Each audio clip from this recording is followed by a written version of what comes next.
Undang-Undang Minerba, Mineral dan Batubara yang diinisiasi oleh DPR.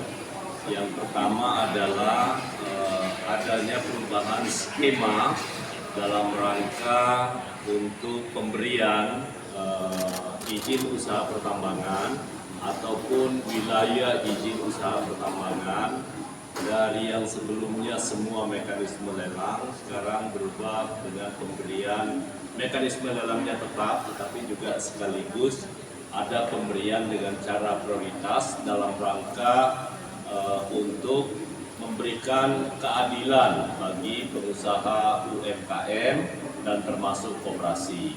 Itu isi yang paling penting untuk kita lakukan.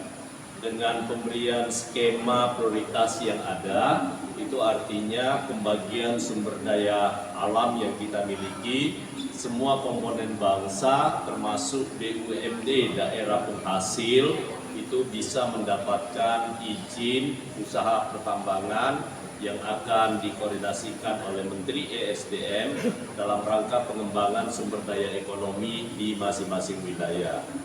Yang kedua, terhadap usulan dari Dewan Perwakilan Rakyat Republik Indonesia yang tadinya ingin memberikan konsesi tambang kepada perguruan tinggi, pemerintah dan DPR bersepakat bahwa kita tidak memberi konsesi kepada perguruan tinggi. Jadi di dalam revisi undang-undang kali ini yang ada adalah bahwa akan ada penugasan khusus yang diberikan kepada BUMN maupun BUMD maupun juga badan usaha swasta yang diberi penugasan khusus yang nanti akan membantu bagi kampus yang membutuhkan, terutama untuk melakukan ataupun penyediaan dana riset dan termasuk juga menyangkut soal pemberian beasiswa kepada mahasiswanya.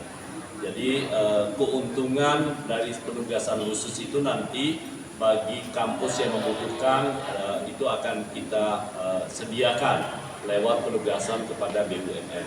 Jadi tadinya usulannya itu pemberian langsung kepada kampus dan akhirnya disepakati itu tidak jadi diberikan kepada perguruan tinggi. Itu sikap pemerintah. Yang kedua juga terkait dengan pemberian konsesi kepada ormas keagamaan, ya, ormas keagamaan, dan itu sudah disepakati antara pemerintah maupun bersama dengan DPR. Kira-kira itu poin penting dari yang disepakati antara pemerintah dan DPR kali ini. Karena itu sekali lagi saya mengucapkan terima kasih. Nah, ini kebetulan Pak Menteri SDM juga sudah hadir. Karena itu sekali lagi yang paling penting adalah pemberian kepada kampus itu tidak ada pemberian secara langsung, tetapi hanya diberikan kepada badan usaha milik negara maupun badan usaha milik daerah ataupun badan usaha swasta yang nanti bagi kampus yang membutuhkan untuk penggunaan dana riset maupun bantuan terhadap beasiswa yang ada. Untuk selanjutnya teman-teman semua, karena Menteri SDM sudah ada, saya persilakan kepada Menteri SDM. Terima kasih. Baik teman-teman, saya pikir tadi Pak Menteri Hukum sudah menyampaikan dan teman-teman sudah mengikuti. Saya persilakan aja apa yang mau ditanyakan, yang belum jelas saya akan jawab.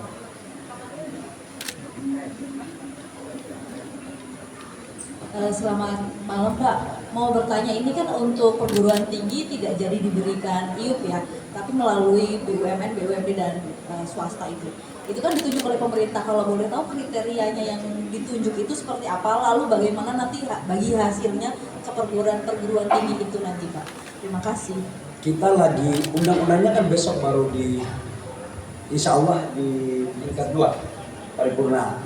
Setelah itu baru kami akan menyusun tata kelolanya. Tapi apa yang disampaikan oleh Pak Menteri tadi, Pak Menteri Hukum, bahwa tolong dipertebal informasi ini. Undang-undang ini tidak memberikan automatically kepada kampus. Tapi pemerintah memberikan kepada BUMN dan BUMD serta badan usaha lain. Pada implementasinya, perusahaan-perusahaan ini mempunyai kewajiban sebenarnya untuk memberikan semacam penelitian, riset dan segala macam itu kepada kampus. Dan juga selama ini sudah terjadi, perusahaan-perusahaan yang ada kampusnya di daerah wilayah tambang itu mereka mendapatkan beasiswa. Nah, terkait dengan urusan ini kita akan mempertebal bagi kampus yang mau. Tapi bagi saudara-saudara kampus yang sudah mapan, yang harus jaga independensi, saya setuju. Saya sebagai mantan aktivis bersama-sama Pak Menteri Hukum dan Hukum itu berpendapat bahwa kampus kita jaga independensinya. Tapi negara juga dan keluarga perusahaan yang mempunyai hati baik untuk bisa membuat amal jariah, masa sih kita harus larang gitu. Itu kira-kira ya Mbak ya, syaratnya nanti kita atur. Ya pasti dong, kalau undang-undang kan setelah undang-undang PP, habis itu baru permen. Masa undang-undang langsung jalan. Nah, apalagi?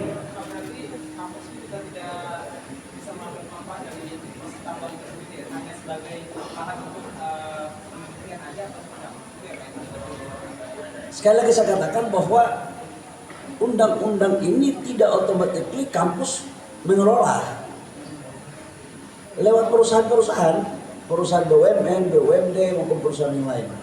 Nah, kalau dia mau kerjasama untuk penelitian, untuk butuh dana risetnya, untuk bikin laboratoriumnya, ya silakan dibicarakan gitu. Dan pemerintah membuka ruang itu.